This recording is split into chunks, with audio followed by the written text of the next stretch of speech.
welcome to the program Brad White, Executive Director of the Mississippi Department of Transportation. Always good to see you, Mr. Executive Director. Thanks for coming in. Thank you very much. Thank you for having me. Well, start out by just giving us a brief update on what's going on there at the Department of Transportation. I've certainly seen lots of projects going on across the state, and several, thankfully, that have been completed, thus really improving our routes and our experience on the roads. Yeah. You know, we were able to start back our capacity program, which are the large projects that people see that increases the efficiency of our roadways, turning 2 lanes into 4 lanes, bypasses, things of that nature. And being able to fund those projects is kind of a breath of new life to the department. It's kind of what we were meant to do, that, and of course the rehabilitation and maintenance of our existing system. But just this last commission meeting, we were able to award a contract on I-10 down in Hancock and Harrison County. We were working on Highway 49 again in Harrison County. Moving forward, we're looking at Highway 15 in Tippah County, Highway 19 in Neshoba County, and the list will go on that hopefully over the next year you'll see a repetition of awards that will start on putting those types of contracts underway. Okay. So help us understand, Brad, where your agency has responsibility from the roads perspective, and which roads are under the purview of the counties and cities. Where does that kind of start and stop? State highways and interstates are ours. Okay. So if anything with a number that's a state route or a U.S. route or an interstate route, that's our responsibility. And most of the time, if it's got some type of a name or a county road number applied to it, that's going to be the county or the municipality that has that. But if it's a interstate highway, a United States highway, or a SR like 13, which are a lot of the 2-lane highways in the state, if it's a state route, that's ours. We have about a $65 billion asset that the taxpayers have of highways and bridges around the state that we have to maintain and rehabilitate to make sure that the system is staying up to par as best we can. And then we have another list of capacity projects, which are identified construction projects that are needed in order to keep the route efficient to handle the traffic.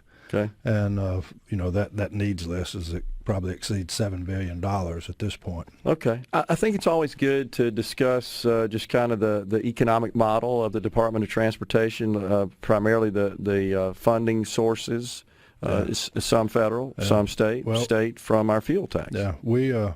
We're a state agency, but really we're a state entity that has to implement a federal program. Okay. And so what we run is a reimbursement program of sorts.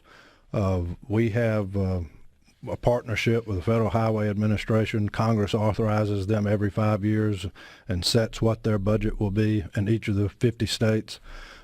We get somewhere in the neighborhood of $3.5 billion of federal money that's made available to us over that 5 years. That's not counting the state funds that we get. We're normally about almost a 50-50 split. Okay, between federal state and federal.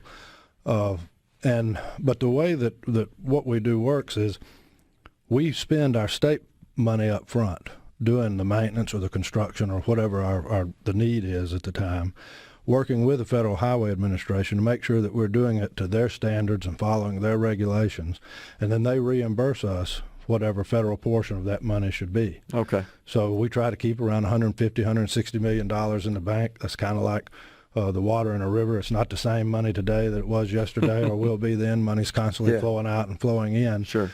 If we're doing things right. And that's how we build and maintain everything that we've done.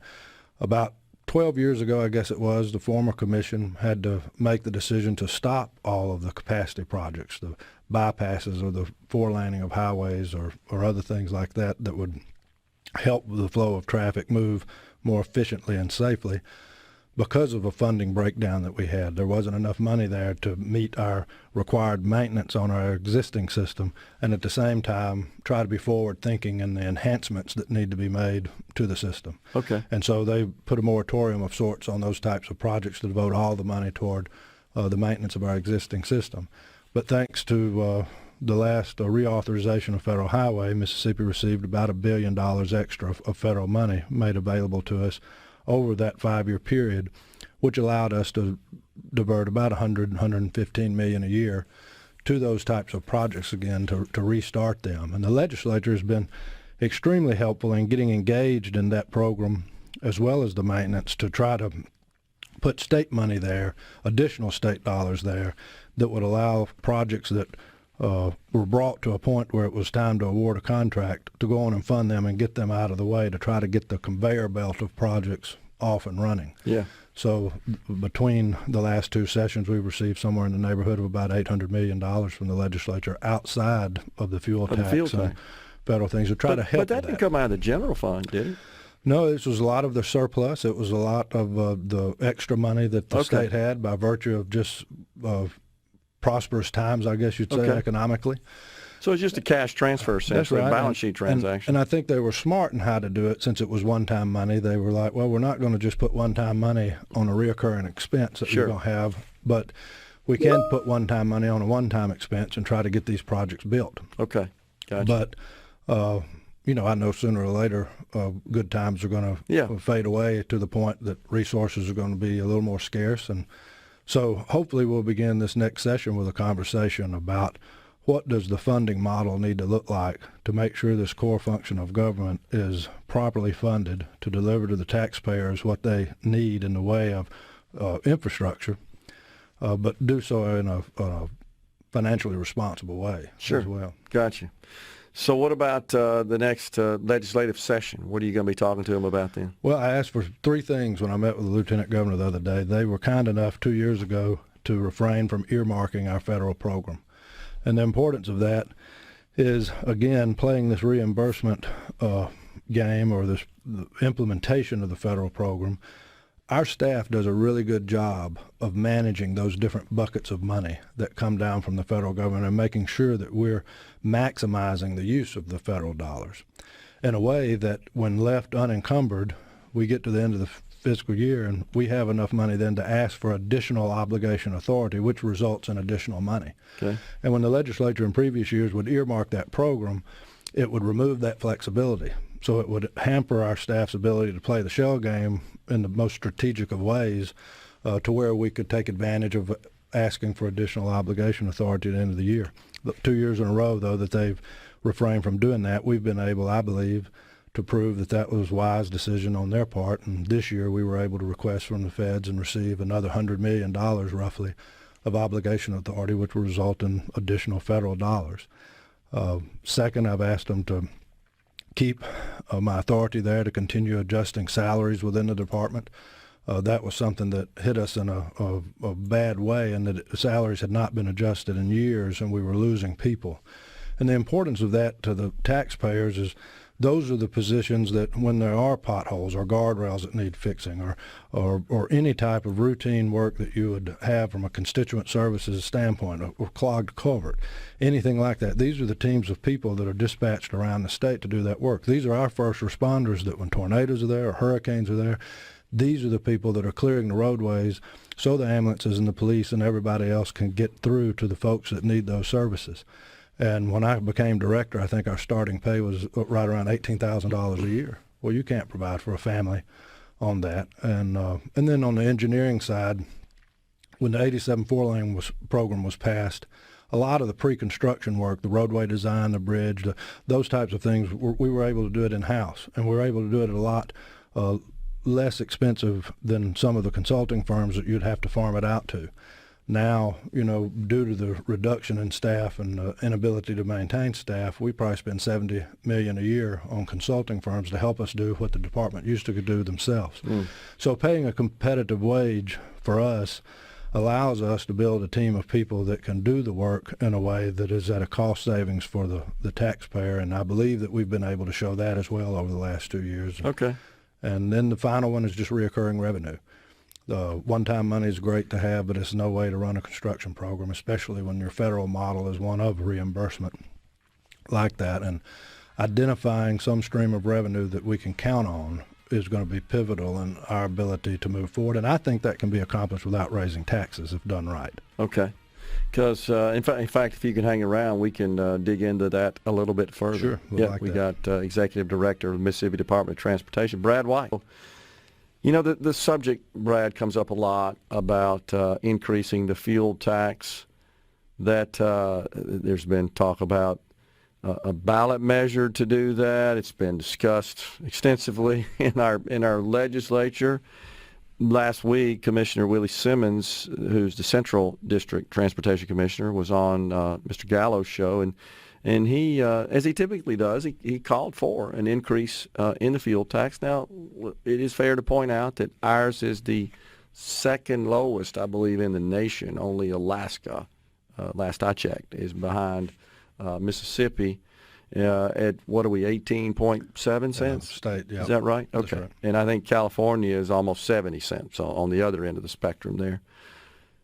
And I think the question that comes up a lot for taxpayers is revenue. I mean, we all agree that we got to have sufficient amount of revenue to ensure that our transportation infrastructure is adequate. If for nothing else, from an economic perspective, it's critical to economic growth. There's always the question, though, is can we make some adjustments in the operating model from an expenditure perspective to produce more, to do more from that agency's vantage point without just defaulting to let's raise taxes? Right. Well, for 100 years, that's the way our transportation system in the state was funded, was primarily through fuel tax revenue and other adjustments that were made early on. It's been 35 years since they've adjusted it, and I'm sure there's room for conversation as to whether or not that should be considered. But I reject the notion that that's where this conversation should begin. I think that it's government's role and responsibility to fund core functions of government, and to do so, to live within their means, to do so with the money they've got. And I believe that there's revenue there that would allow for the core functions of government to be funded without having to raise people's taxes. And so I think the conversation should start from where within the funding sources that we have now could we find adequate funding that can be a reliable, dedicated stream of revenue to fund this program that we have. And, just to throw out some ideas, I mean, you've got gaming revenue, you've got use tax revenue. Portions of that are already obligated to various things and diverted to fund them, most of which are transportation related, whether it's state aid or to the local governments, or highway sinking fund.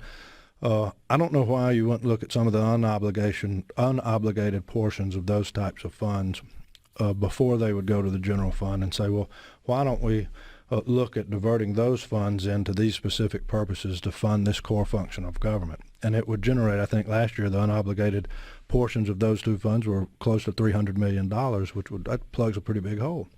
Mm-hmm. Well, there's two things there. One, you've got to have the conversation of how do we fund it, what model we're going to use, how do we generate the fund in a reliable way to do that, and then how do we give it to the department where the taxpayers can be confident that it goes to the projects, that it's spent where it's needed. And so 2 years ago, we had funds created at the Department of Finance and Administration that, as you know, reports to the governor, not to the commission or me or anybody. And there's a MDOT capacity fund there, a paving maintenance fund, a federal match fund that the legislature can send money and has sent money to, that by force of law, 100% of those dollars, when they're drawn down and spent, go to whatever type of construction that account calls for. I'm not allowed, nor is the Transportation Commission allowed, to put a penny of it on a building or a salary or a piece of equipment or a vehicle or anything. So any money that goes there, everyone can be confident that when it's drawn down, it goes to the rehabilitation of a part of our existing system or the building of a new part that's been identified through the criteria of our law. Yeah. And so hopefully I'm hopeful that that's a big step in giving those in the legislature the comfort needed to sit down and say, okay, now we know that we've got a way to get the money to exactly where it needs to go, and we don't have to worry about MDOT doing something else with it. And hopefully we have enough ideas to throw onto the table just to begin a conversation that would say, how can you fund this without us automatically looking at an increase in tax? Now, I would tell you that I think that at the end of the day, there's not going to be an answer that fits into just one round hole. There may be multiple areas that we have to look at to address the various needs that we have, because our world is different now than it was 35 years ago when the fuel tax was last adjusted. Just keep this in mind. 35 years ago when the 87 four-lane program was drafted, or now I guess that's 6 years ago or more. That whole program was identified to only cost $640 million. We just awarded a project in Jackson County for a 10-mile stretch of road that's going to cost $212 million in today's dollars. Yeah. So, I mean, the cost of things go up. You can Sure. look at our maintenance budget now, and it's flatlined with what we're paying, but the cost of asphalt's higher. The labor force costs higher on the contractor. So the tonnage that we're using is going down. Yeah. So there is a need for that, but I do think that there's some conservative, physically responsible ways that the legislature and those of us interested in this can have the conversation about how do we come up with a stream of revenue in a way that we can pay for it out of what we have now. Makes sense. And we should also point out, Mr.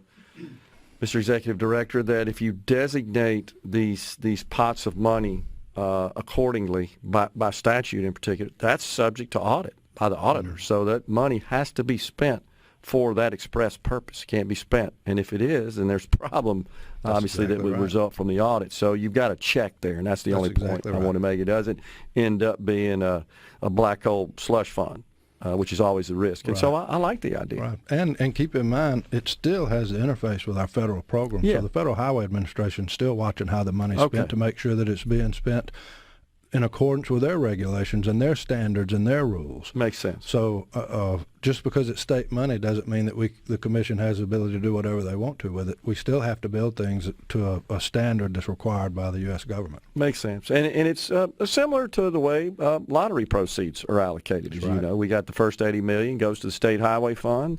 Legislature never touches it. It doesn't get commingled in the general fund. It's sitting there in the State Highway Fund. And then the commissioners and the Department of Transportation draws down on that from the state treasurer. Exactly right. The commission, when that began, made the decision that they were going to devote 100% of that to the rehabilitation of two-lane highways that, when funds are limited, sometimes can get left aside through our federal program. Yeah. And so I think we've rehabilitated, getting close to probably 3,000 miles of two-lane highway around the state that was needed, thanks to that revenue stream. But the way that we're able to program that out is because we know that $80 million is coming every year.